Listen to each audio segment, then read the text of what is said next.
Parler de la séparation de mes parents, donc j'étais petite, j'avais 3 ans. Donc à l'époque, ma mère, elle a fui voilà une relation un petit peu beaucoup toxique et plutôt dangereuse. Et donc en fait, on est parti.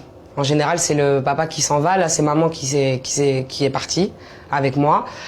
Et là en fait, on a commencé toutes les deux à vivre une période, on va dire, de galère. C'est-à-dire qu'elle avait pas d'appartement, donc on a vécu en foyer, on a vécu chez des gens. Puis c'est là, peut-être, dès l'enfance, que j'ai forgé cette mentalité de guerrière que j'ai aujourd'hui, en fait. Parce que, malheureusement, au-delà du fait d'être une enfant de parents séparés, divorcés, peu importe, je crois que le plus important, et c'est ce qui m'est resté,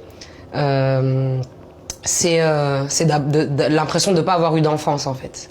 Parce que quand on se retrouve seul avec une maman un peu dans la nature, à essayer de s'en sortir, en fait, on devient... On n'est plus l'enfant de sa mère, on devient son allié, son partenaire. Évidemment, je lui en veux pas et la question n'est pas là. Mais je crois que ça m'a rendu tout de suite... J'étais adulte avant l'âge, en fait. Je pense que le deuxième moment le plus important de ma vie, ça a été ce casting à la Nouvelle Star. Bah, évidemment, pour y aller, j'ai dû vendre des habits à moi parce que j'avais pas d'argent pour prendre le train. Il y avait plus de place à Paris, donc je m'étais inscrite à Lille. Et maman, évidemment, elle avait pas les moyens de me payer le billet de train, donc j'ai vendu des trucs à moi, genre au marché aux puces, j'ai vendu des trucs de 50 centimes en 50 centimes pour prendre un aller sans retour à Lille. Et j'ai pris ce train et évidemment j'ai fraudé le retour. Et je suis arrivée là-bas et je suis passée devant des pré-casteurs et ça je le savais pas. Et je me rappelle de ce moment de pré-casting où en fait c'était un mec qui me filmait et qui me demandait de chanter, donc une chanson. Ensuite il m'a dit tu peux m'en chanter une deuxième, donc j'ai chanté une deuxième chanson. Il m'a dit ouais tu peux m'en faire une troisième et là moi je commence à transpirer et tout. Je me dis allez ça y est c'est mort.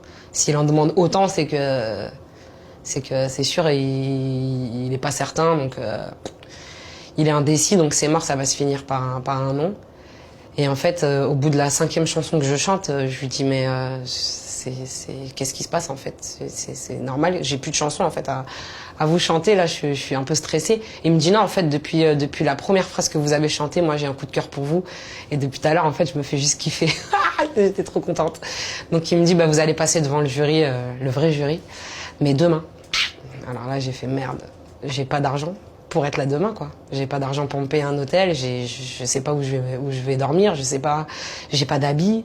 En fait, je suis repassée le lendemain, on avait traîné dans les rues toute la nuit, pas dormi, nettoyé rapidement au McDo et habillée comme la veille. Mais tellement heureuse, j'étais tellement heureuse d'y être. Donc j'avais peur et en même temps, dès que je me mets à chanter, j'oublie tout, je fais ce que j'aime et voilà, j'ai chanté comme j'ai toujours eu l'habitude de le faire avec tout mon amour et toute mon émotion. Voilà, tout ce que j'avais à donner et